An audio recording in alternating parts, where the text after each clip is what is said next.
It was supposed to be a routine checkup. At least that's what Lila told her mother when she left the house that morning, lying through her teeth to avoid another lecture about her reckless choices. She took the bus into the city, her coat buttoned all the way up despite the heat. Inside the maternity clinic, she sat quietly, cradling her belly and trying to breathe. 17 weeks. That's what the nurse had said at her last appointment. 17 weeks of shame, of silence, of a secret growing inside her while her father slammed doors and her mother cried in the kitchen. On the other side of the waiting room, Ava scrolled through her phone with freshly manicured fingers. Her designer purse sat open beside her, a pink bottle of sparkling water peeking out and a copy of Modern Motherhood neatly folded in her lap. Ava hated the clinic. Her OB-GYN normally saw her in the upscale East View suite, but construction had forced a temporary move. Everything here smelled like disinfectant and old linoleum. She tapped her foot, her patience thinning. She didn't notice Lila watching her or the way the girl winced slightly when she shifted in her chair. When the receptionist called Ava's name, both girls stood. That's when it happened. The nurse blinked, confused. "Ava Richmond?" she asked. "Or Lila Jennings?" Ava glanced at Lila. Their eyes met for the first time. "I'm Ava," she said. "She's Lila, I guess?" Lila nodded awkwardly. The nurse chuckled. "We double-booked. Same room, back to back. You're both early. Want to come in together for vitals?" Ava looked like she might refuse, but something made her pause.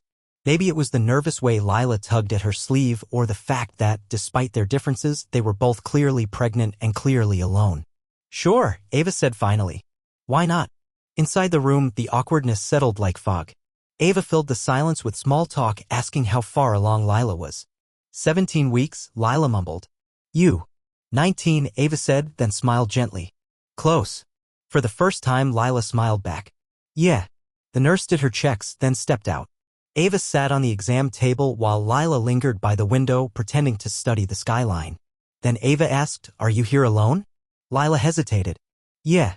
You." "My fiancé's in London," Ava said softly. "Business. My mother would be here, but she's planning the baby shower. Can't miss brunch with the caterer." Lila didn't answer. She just stared out the window until Ava asked, "You okay?" That broke her. In one breathless moment, Lila whispered everything: the father who stopped speaking to her, the friends who ghosted her, the part-time job she lost when her bump became too obvious. Ava listened quietly, her expression unreadable. When Lila finished, Ava reached into her purse and pulled out a protein bar. "Eat something," she said. "You look like you haven't had a real meal in days." Lila took it, stunned. "Thanks." "Look," Ava said, "you're not the only one with a complicated life. My mother cried when I told her I was keeping the baby. Said it would ruin my body, my marriage, and her reputation." She said that. Verbatim. They both laughed, surprising themselves. It felt good. The door opened and the doctor stepped in, smiling. "Ready, ladies?" She froze, looking between them. "Are you friends?" Ava looked at Lila. "Not yet," she said. "But maybe we could be." Lila blinked and something shifted in her chest. "Hope, maybe? Or courage?" They nodded and followed the doctor in. That night, as Lila lay in bed replaying the day's strange turn, her phone buzzed with a message from an unknown number: "Stay away from Ava. You don't know what you're getting into." Lila stared at the message, her fingers trembling. The number wasn't saved. No name. Just those 11 chilling words that sent her heart racing. She tried to call back, no answer. She typed a reply: "Who is this?" Delivered. Read. No response. The next morning, Ava messaged her like nothing had happened. "Want to grab a smoothie after our appointments?" Lila hesitated, her thumb hovering over the screen. She didn't know what to think, but curiosity and maybe loneliness won out. "Sure. Meet you there." At the smoothie shop, Ava was already sipping something green and expensive. "You look like you didn't sleep," she said, eyeing Lila. Lila shrugged. "Weird dreams." They found a booth in the back, far from the buzz of moms and toddlers. Lila debated whether to bring up the message. But Ava started talking first about her fiancé's delayed return, her overbearing mother, and the prenatal yoga instructor she wanted to strangle. "I'm not trying to sound dramatic," Ava said, "but some days I feel like I'm doing this alone, even with all the people around me." Lila nodded. "I am doing it alone." A pause. Then Ava asked, "Have you told the baby's father?" Lila's mouth tightened. "No point. He moved to Chicago. Told me we were just a summer thing." Ava exhaled through her nose. "People suck." Lila laughed softly. "Yeah, they really do." They spent the next hour swapping fears about birth, boy names, and bizarre food cravings. By the time they left, something unspoken had passed between them, a sisterhood, perhaps born not of background or blood, but of circumstance. A week later, they met again at the hospital. Ava had her first sonogram showing the baby's profile. "Want to come in with me?" she asked. "If you're free." Lila blinked, surprised. "Really?" "Sure. Why not?" The nurse raised an eyebrow when they entered together but said nothing. The machine buzzed softly as the image came into focus. Ava's fingers gripped Lila's. "There," the nurse said, smiling. "That's the spine. That little wiggle? That's a kick." Lila's eyes welled up, stunned at the shape taking form on the screen. It made everything real, terrifyingly real.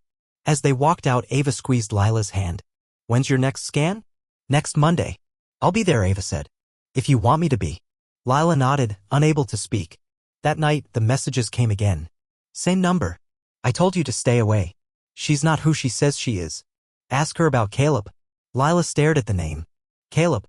She had no idea who that was. She typed, "Who are you? Why are you doing this?" This time, the reply came instantly. "I'm the one she left behind." And so was he.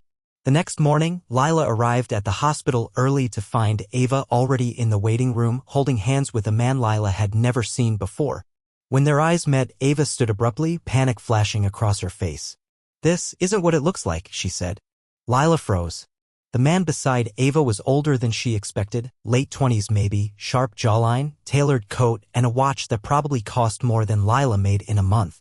He stood slowly, eyes darting between them, and let go of Ava's hand. "Lila, right?" he said, voice smooth like he already knew her. But she didn't answer. Her gaze was locked on Ava. "Who is he?" she asked, barely above a whisper. Ava opened her mouth, but nothing came out. The receptionist called a name in the distance, breaking the silence. Ava finally spoke. "He's just a friend." The man laughed, dry, unkind. "That's what I am now," he said. Lila felt like the air had been sucked from the room. "You told me your fiancé was in London," she said. "He is," Ava answered too quickly. "This is complicated." The man stepped forward. "She didn't tell you about me." "I'm Caleb." Lila's blood turned cold. "The name. The one from the message." Her voice cracked. "You're the one who texted me." Caleb looked at Ava, surprised. "She didn't tell you?" he asked. "She promised me she wouldn't get close to anyone else." "Not again." Ava's face was pale now, lips trembling. "I didn't mean for this to happen," she said. "Lila, listen to me." Lila wanted to turn and walk away. Every part of her screamed not to trust Ava again, not after all the lies, the manipulation, the secrecy. But some stubborn ache for connection or clarity kept her feet rooted to the ground. She hated that part of herself, the one that still hoped there was a version of Ava worth believing in. But Lila shook her head. "Tell me the truth." The waiting room felt smaller now, every heartbeat louder. Caleb sighed, stuffing his hands into his coat pockets. "We were together. Not a fling. A year. Maybe more. I was there the night she found out she was pregnant. She told me it wasn't mine. Said it was some businessman from out of town. Then she ghosted me. Changed her number. Blocked me everywhere." Ava looked like she might cry, but Lila couldn't feel sorry for her. "Not now." "And now?" Lila asked Caleb. "Why are you here?" Caleb stared at Ava. "Because I saw her again. And I still don't know if the baby's mine." Ava finally stepped between them, voice shaking. "He's not. It's not his baby, Lila." I panicked. My family, the pressure. I made a mess, but I was going to come clean. Lila didn't respond. Her mind reeled. She thought she'd found someone who understood, someone who saw her. But this was just more lies. She turned to go, ignoring Ava's voice behind her, the people watching, the whispers. Outside, the city air hit her like a slap. She walked until her legs ached, until the message buzzed again in her pocket. This time, it wasn't from Caleb. Unknown number. New message. "You think Ava's the only one hiding something? Ask your mom about last December. About the check." Lila stood frozen on the sidewalk, staring at her screen. Her mom. The check. What was happening? She had never mentioned Ava to her mother. So how would anyone know they were connected now? Unless someone was watching. Lila rushed home and burst into her mother's room, her voice tight. "What happened last December? And what check?" Her mother's face went pale. "Who told you that?" she whispered, clutching the edge of the dresser like she might collapse. Lila had never seen her like that. Not even during the screaming fights about the pregnancy. Not even when Dad left the room that day and never looked back. Now she looked cornered. "Who told you that?" she asked again, but this time with fear instead of anger. Lila stepped closer. Tell me the truth. What check? What happened in December? Her mother sat on the edge of the bed, hands trembling as she reached into her bedside drawer and pulled out a small tin box, something Lila hadn't seen since childhood. It used to hold band-aids and safety pins. Now it clicked open with a sound that made Lila flinch. Inside were a few folded papers, some receipts, and one check, yellowed at the edges. Her mother handed it to her without a word. Lila opened it. $10,000. Signed by Margaret Richmond, Ava's mother. Dated December 12th. Memo line. Agreed settlement. Lila looked up, heart pounding. You took money from her? Her mother wiped at her face, furious tears smearing her mascara. We were going to lose the house. Your father's hours had been cut. We were behind on everything. I didn't know what else to do. Lila's voice cracked. What did she pay you for? The silence stretched so long it felt like a punishment. Finally, her mother whispered, to convince you to end the pregnancy. Lila's legs gave out, and she sat hard on the floor, the check fluttering in her lap. You tried to sell my baby. No. Her mother knelt beside her, pleading. She said it would be better for everyone, that her daughter would adopt the baby. You were 17, Lila. Scared. Alone. I thought maybe it would be a way out. So you never wanted me to keep it, Lila said. You never believed I could do this. Her mother didn't answer. She didn't have to. Lila stood and stormed out of the house, the check crumpled in her hand. She didn't know where she was going until she was there, standing outside Ava's apartment building, buzzing the intercom. It's me, she said when Ava answered. A pause. Then the door clicked open. Ava looked stunned when she saw her, hair in a messy bun, eyes red-rimmed. I thought I'd never see you again. Lila shoved the check into her hand. Explain this. Ava stared at it, blinking. Where did you get this? My mom kept it. She told me everything. Ava slumped against the wall, like her bones had lost all strength. I didn't know she actually gave it to her. My mother made all the arrangements. I refused. I told her I'd raise my baby myself. That's when she cut me off. I thought it ended there. So you didn't plan to adopt my baby? God, no, Ava said. I never wanted that. I wanted to be your friend. Lila. For real. Lila folded her arms. You still lied. About Caleb. About everything. I was afraid, Ava whispered, of what people would think. Of my mother finding out. She still doesn't know I'm keeping the baby. So what now? Lila asked. Ava looked up, eyes shining. We stop hiding. We tell the truth. And we protect each other. No matter what comes next. Lila stared at her, uncertain. But somewhere inside, something settled. Not peace. Not yet. But the start of it. Then Ava's phone rang. She looked at the screen and frowned. It's Caleb. Don't answer, Lila said. Ava hesitated, then declined the call. Moments later, Lila's phone buzzed. A text. From that same unknown number. You were warned. Now it's too late. Attached was a photo. A blurry shot of Lila and Ava outside the clinic. Someone had been watching them. That night, Lila's bedroom window shattered with a crash. She screamed, ducking as glass exploded around her. A rock lay on the floor with a note tied to it. You should have listened. The scream woke the whole neighborhood. Lila's mother burst into the room, wide-eyed, shrieking her name. But Lila was already on the floor, hands shaking, eyes locked on the note tied to the rock like it was a bomb about to go off. Her mother grabbed it first. What is this? She demanded, untying the thin red string. Lila stood slowly, cuts stinging on her arm where the glass had grazed her. The note read, keep digging and you'll lose everything. Babies, futures, lives. Her mother's face went pale again, more color draining every second. This is about Ava, she said. Not a question. What have you gotten into? But Lila had no words. She didn't even understand it herself. The police came within minutes. Statements were taken, glass was photographed, the rock was bagged as evidence. But there were no cameras on that side of the house. No prints on the note. Nothing but questions. And fear. The next day, Ava begged Lila to stay with her. "My apartment has security," she said. "And I don't want to be alone." They slept in the same room, if you could call it sleep. Phones clutched in hand, every creak in the hallway making them flinch. Ava finally said it around 2 a.m. "I think my mother might be behind this." Lila turned her head slowly. "Your mother?" Ava nodded. "She has people. Lawyers. PIs.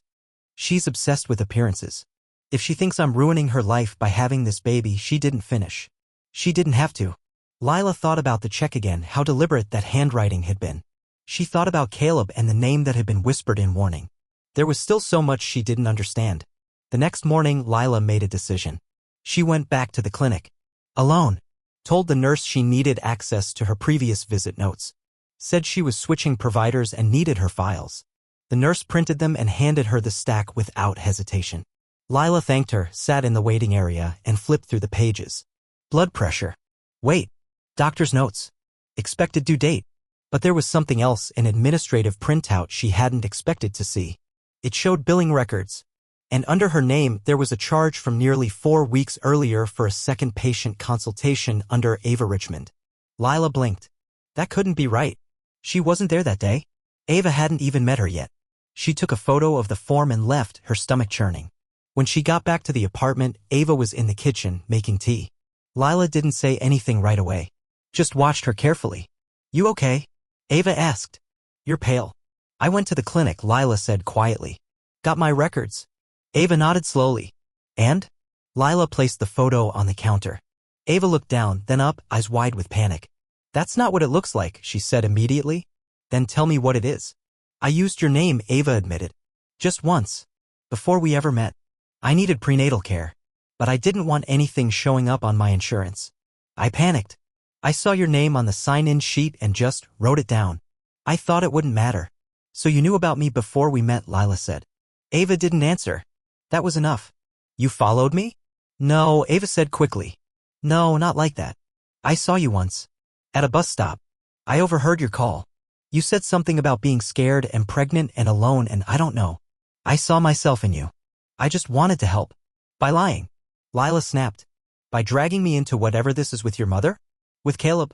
Ava looked like she might collapse. "I didn't mean for any of this to happen." Lila stormed toward the door. "I can't trust you." But before she could leave, Ava grabbed her arm. "Lila, please. There's something you need to know. About Caleb." Lila yanked her arm away. "I don't care." Ava's voice cracked. "He's not who he says he is. He's not just an ex. He's my half-brother." Lila froze, her hand still on the doorknob. "You're what?" Ava's voice dropped to a whisper. "We have the same father. And he doesn't know. But I think he's figured it out. That's why he's back. That's why he's doing this." Lila's fingers slipped off the doorknob like it had burned her. The words hung in the air between them, thick and impossible to ignore. "Your half-brother?" she repeated, voice barely more than a whisper. Ava's shoulders slumped. "Same dad, different moms. I didn't know for years. My dad had this whole second life. Caleb found out first, through some paperwork. Then he found me. He wanted to build a relationship, but it got complicated." Lila shook her head. "You were in a relationship with him?" Ava nodded, tears slipping down her cheeks. "I didn't know at first. I swear. When we met, it was like we'd known each other forever. I didn't ask enough questions. Neither did he. We fell for each other, and by the time the truth came out, it was too late. We were all ready." She didn't finish. "She didn't need to." Lila's stomach turned. "And the baby?" "Not his," Ava said quickly.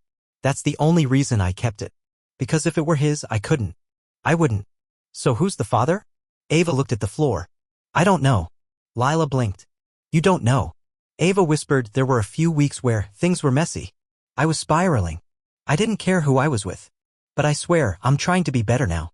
I'm trying to protect this baby." Lila stepped back. "You say that, but I don't know what to believe. I don't even know who's watching us." Ava looked up sharply. "You don't think Caleb sent that rock, do you? You think it was your mother?" Ava hesitated. "She would do anything to keep our family from embarrassment. Anything." Just then, Ava's phone buzzed. A new message. From her mother. "Come home. We need to talk. Bring Lila." They exchanged a look. Lila crossed her arms. "I'm not going. We need answers, Ava said. She won't give them unless we confront her. Lila hesitated, then nodded. Fine. But if she says one thing about my baby, she won't, Ava promised. Not this time. They drove in silence.